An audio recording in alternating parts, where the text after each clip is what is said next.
বাইকটা দেখি উড়ে মুড়ে ফেলাইতেছে, বাসায় নিয়ে চলে যাবো।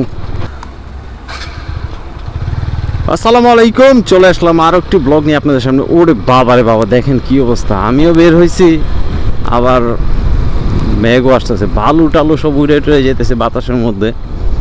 তো চিন্তা করলাম একটু আপনাদের সাথে শেয়ার করি। দেখেন কি অবস্থা, মানে মেঘের অবস্থা খুবই কঠিন, আকাশটা একেবারে পুরা অন্ধকার।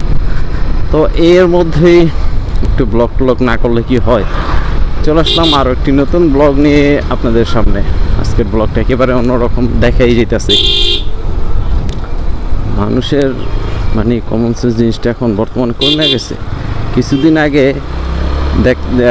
একটা মানে ফেসবুকে বা যে পোস্টে বলেন বুঝে দেখলাম যে একজন লোককে, তোফাজ্জল নামে একজন লোককে খাওয়াইছে, খাওয়ানোর পর পিটাই মেরে ফেলাইছে। মানে মানুষের মানে কি বলবো, বিবেকটা এতটা বলার বাহিরে। এই লোকটারে তো মারছে, লোকটা কিন্তু আসলে কি বলবো আর সাধারণ মানে সবার মতো না, একটু সমস্যা ছিল।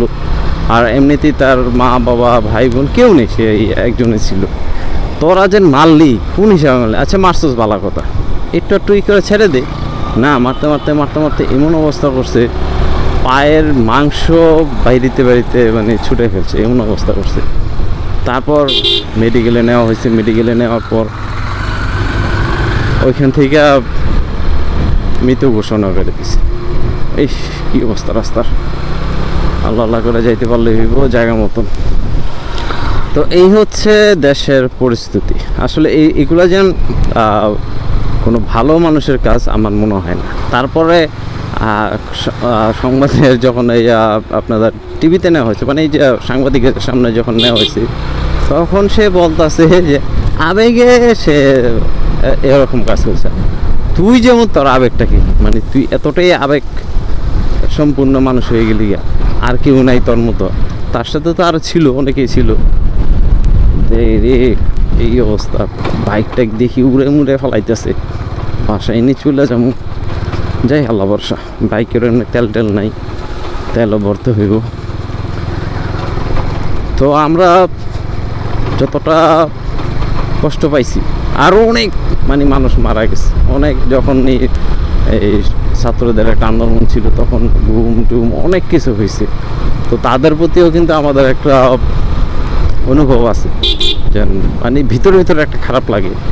এই লোকটারা দেখেন কি অবস্থা করছে, খাওয়ার আগেও নাকি গণধোলাই দিছে 4-5 জন মিলে, খাওয়ার পর আবার ধোলাই দিতে দিতে একেবারে ডেট করে ফেলছে, মানে মেরেই ফেলছে।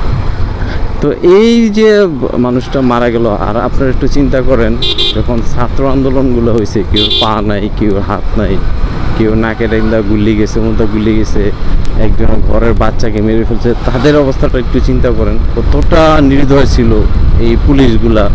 তারপর আরও যারা আসলে পুলিশের সাথে জড়িত অন্যান্য লীগের মানুষ, আসলে তারা চিন্তা করে না যে মানুষ মারতে পারলে যে সাইরা যেমন এরকম কিছু না, মানুষের মধ্যেও কিন্তু মানুষ থাকতে হয়, অমানুষ হলে জীবনটাই শেষ।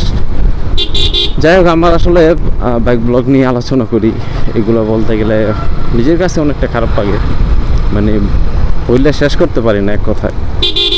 আর তুফান টুফানের দিন, এটা আবার কিসের গাড়ি আসলো?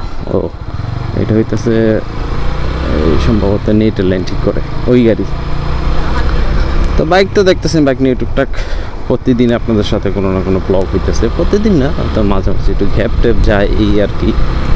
সময়তে হয়, সময়তে হয় না, তো চেষ্টা করি রেগুলার হওয়ার জন্য। পরিবার এইদিকে আবার একটু আকাশটা পরিষ্কার পাইছি, যেই বাতাসটা পার হয়েছি, মানে কি বলবো আর, বাতাসে যেমন আমাকে একটা ভারী মারছে, ভারী মেরে একেবারে ডাইরেক্ট জায়গা মতো ফালাই দিয়ে দিয়েছিল। তো আজকের ব্লগটা আসলে ওরকম কিছু না, আমার কিছু কিছু দিক দিয়ে আর কি অনেকটা খারাপ লাগছে। কারণ হইতেছে যে এইসব দেশে যেসব কাজকাম চলতেছে, এইগুলো আসলে বলার মতো না। দেশটাকে খুব কষ্ট করে তারা রক্ষা করছে। এখন রক্ষার জিনিসটা যদি আমরাই নষ্ট করে ফেলাই, তাহলে কেমন হবে? নিজেরাই যদি এসব উল্টাপাল্টা কাজকাম করি, তাহলে মানুষ কাদেরকে ভালো বলবে? অবশ্যই বিরোধীরা যে দলগুলো আছে, বিরোধী দল, তারা তো সাবাস দিবে, দেখ দেখ খালি এই কথাগুলো দেখ দেখ, কিন্তু ওই অনুযায়ী তারা যেসব কাজকাম করছে তাদেরটা কেউ তারা দেখে না।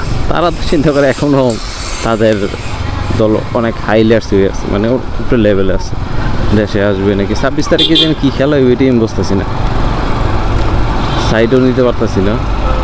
তো যাই হোক, আমি আসলে আপনাদের সাথে এই ছোটোখাটো একটু জিনিসটি শেয়ার করলাম।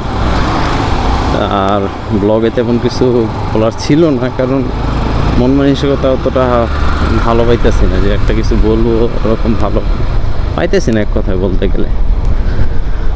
তো বিদায় নেই এখান থেকে, তেল নেই, তারপর আরেকটা ব্লগ করি আপনাদের সাথে। ওই দেখেন একদম ধুলাবালিতে অবস্থা পুরো খারাপ। ইস, সকলে ভালো থাকবেন, সুস্থ থাকবেন, নিরাপদে থাকবেন। আল্লাহ হাফেজ।